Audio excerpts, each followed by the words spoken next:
room here. To those who participate or are responsible for this type of shameful and repulsive activity, you will not get away with it. As a continuation of our effort to keep Hillsborough County safe, we strategically launch operations to catch these criminals and rescue victims trapped in the grasp of human trafficking.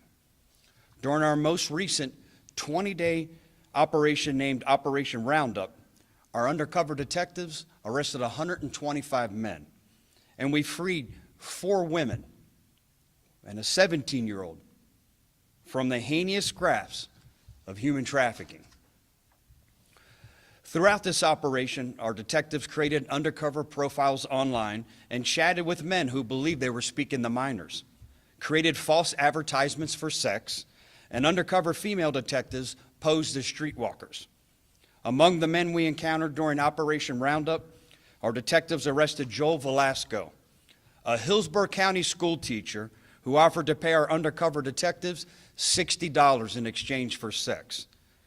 We also came into contact with Samuel Phillips Jr., a pastor at Bede Limitless Church, when he responded to a false ad placed on an escort website and offered to pay our undercover detective for sex. These men, who were all held to a higher standard of trust and respect, were arrested for soliciting another to commit prostitution.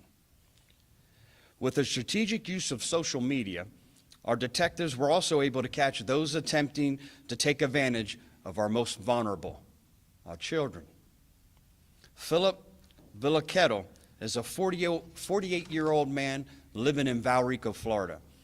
We had the displeasure of meeting him when he engaged in conversation with our undercover detective posing as a minor and solicited sex. His messages, his intentions were clear and crude. Villachetto traveled to meet a 14-year-old girl, but instead was met by our detectives who immediately took him into custody. Once again, using our social media as veil, we apprehended Montasir Shafiq, a 30-year-old man from Lutz. He thought he was communicating with a 14-year-old boy. His text, too vile to fathom. Shafiq was arrested on multiple charges, including 30 counts of transmission of harmful material to a minor.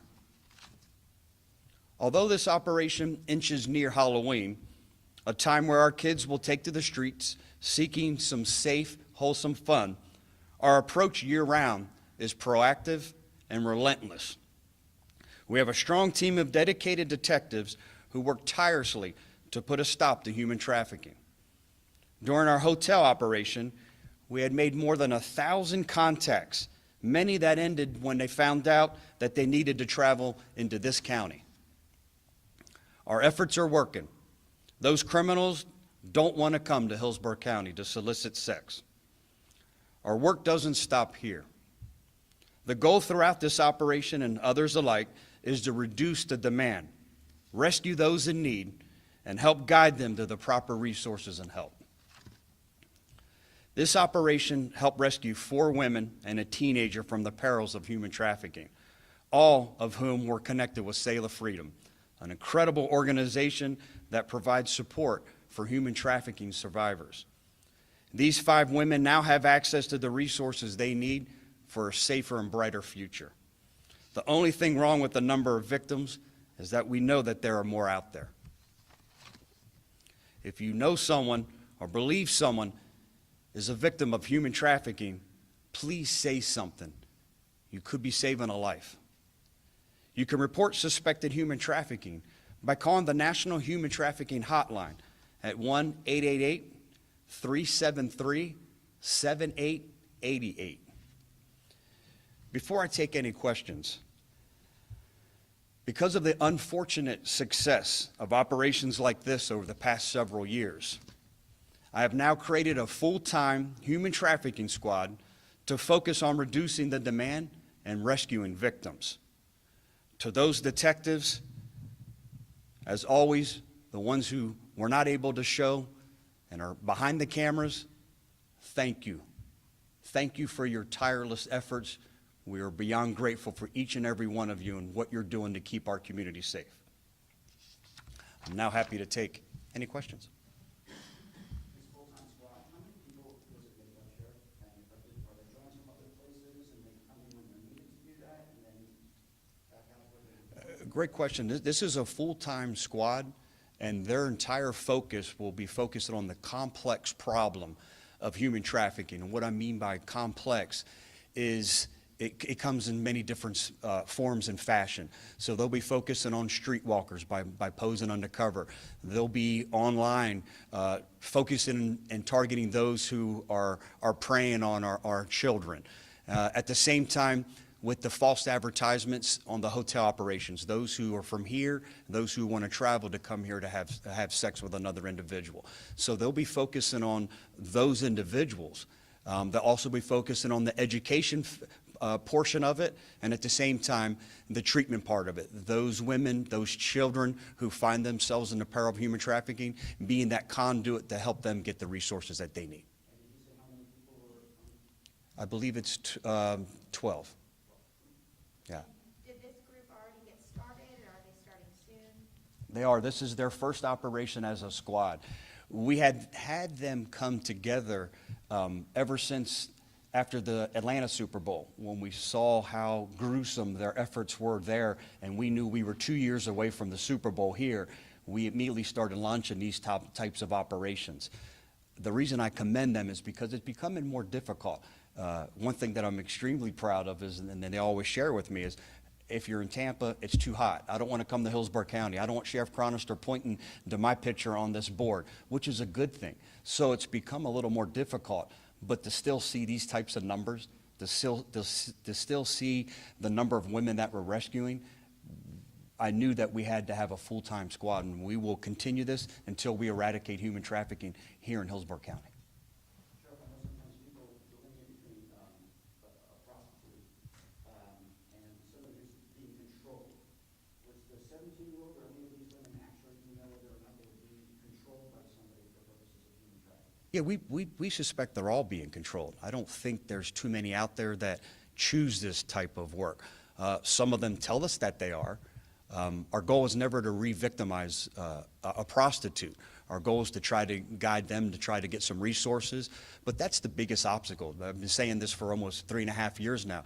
The biggest challenge we face is individuals, as dysfunctional as the relationships are with the people trafficking them, it's the one individual that they know that they can count on, whether it's to feed the addiction, whether it's the clothing, the shelter, whatever that connection is, as dysfunctional as it is, they know that's the one person they can depend on. So to take this giant leap of faith and say, hey, I realize that I can be something better, I can do something safer, I don't have to be a product of my environment, whatever the cause may be.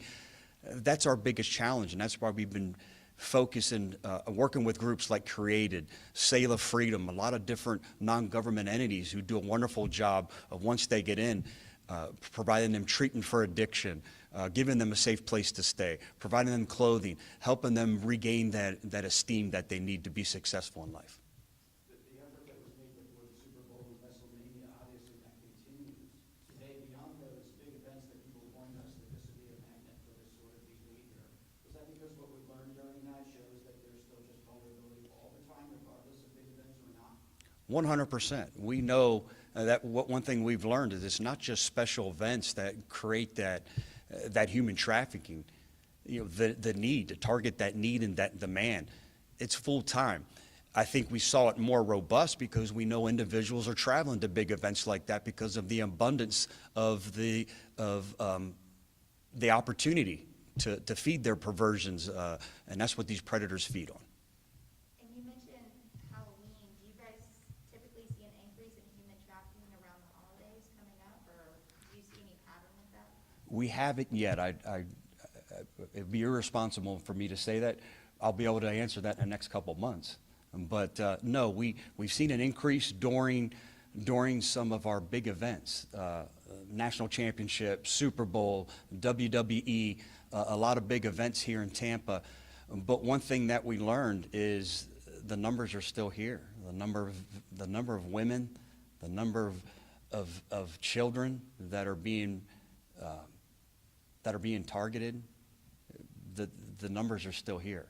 I wish I could sit here and say that that's not the case, but it is the case. So that's why I'm extremely excited to announce that we have a full-time human trafficking squad that will focus on the demand and focus on keeping the youth in this community safer. Last question? Sheriff, you mentioned 30 pounds of harmful material. What kind of material is that, pornography?